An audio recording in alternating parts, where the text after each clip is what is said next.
ಪೂಜಾರಿ ಹಾಗೂ ಅವ್ರ ಸಂಘರಿಗೂ ರಮಾತಾಯಿ ಮಹಿಳಾ ಮಂಡಳ ಎಲ್ಲ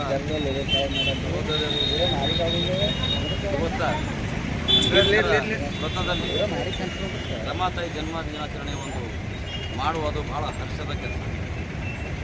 ಯಾಕಂದ್ರೆ ಮಹಾತಾಯಿ ರಮಾತಾಯಿ ಅವರು ಸುಖ ಸಂತೋಷ ಬಲಿ ಕೊಟ್ಟು ಗೊತ್ತಾ ಈ ದೇಶದ ಕೋಟಿ ಕೋಟಿ ಮಹಿಳೆಯರು, ದಲಿತರು, ಶೂದ್ರರು, ಅಸ್ಪೃಶ್ಯರು, ಹಿಂದುಳಿದರು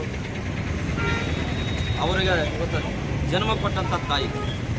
ಇವತ್ತು ಏನು ಅಸ್ಪೃಶ್ಯತೆ ಇತ್ತು ಆ ಟೈಮಿಗೆ ಅಂಥದ್ರಲ್ಲಿ ಊಟಕ್ಕೆ ಗತಿ ಇಲ್ಲದರೂ ಕೂಡ ಮಕ್ಕಳಿಗೆ ತಮ್ಮ ಒಂದು ಹಾಸ್ಪಿಟ್ಲಿಗೆ ಹೋಗಿ ದುಡ್ಡು ಇಲ್ಲರೂ ಕೂಡ ಒಂದು ಕೂಳು ಬಡಲಿ ಇವತ್ತು ಬಾಬಾ ಸಾಹೇಬ್ ಅಂಬೇಡ್ಕರ್ ಅವರಿಗೆ ಇಂಗ್ಲೆಂಡ್ಗೆ ಹೋದಾಗ ಹೊರದೇಶಕ್ಕೆ ಹೋದಾಗ ಅವ್ರಿಗೆ ಖರ್ಚಾಗಿ ಕಳಿಸೋಂಥ ಕೆಲಸ ತಾಯಿ ಮಾಡಿ.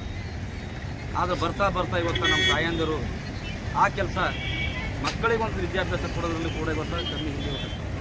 ಆದರೆ ನಮಗೆ ಇಷ್ಟೆಲ್ಲ ನ್ಯಾಯ ಕೊಟ್ಟರು ಕೂಡ ಇವತ್ತು ಯಾವುದೋ ತಾಯಿ ಮುಂದೆ ಹೋಗಿ ಕುರಿ ಬಲಿ ಕೊಡುವಂಥದ್ದು, ಮತ್ತೊಂದು ಬಲಿ ಕೊಡುವಂಥ ಕೆಲಸ ಇವತ್ತು ಇನ್ನೂ ಕೂಡ ನಮ್ಮ ತಾಯಂದಿರು, ನಮ್ಮ ಸಹೋದರರು ಮಾಡ್ತಾರೆ. ಅದಕ್ಕೆ ಇಂಥ ಒಂದು ತಾಯಿಯ ಬಲಿದಾನ ನೆನಪು ಮಾಡ್ಕೋಬೇಕು ಎಲ್ಲರೂ. ಅವ್ರು ಎಷ್ಟು ಕಷ್ಟಪಟ್ಟು ನಮ್ಗೆ ಇವತ್ತು ಈ ಸುಖ ಪಟ್ಟಂತು. ಅದಕ್ಕೆ ಇವತ್ತು ಇಂಥ ಜನ್ಮದಿನಾಚರಣೆ ಭಾಳ ವಿಜಯವಾದಂಗೆ ಆಗಬೇಕಾಗಿತ್ತು.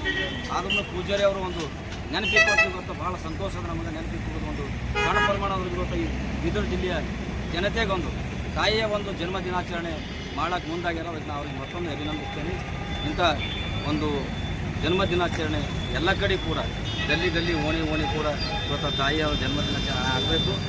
ನಾನು ಹೆಚ್ಚಿಗೆ ಮಾತಾಡೋದ್ರೆ ನಮ್ಮ ವಿದ್ಯಾಪಾಟಿ ಸಾಹೇಬರು ಮಾತಾಡಿದ್ದಾರೆ.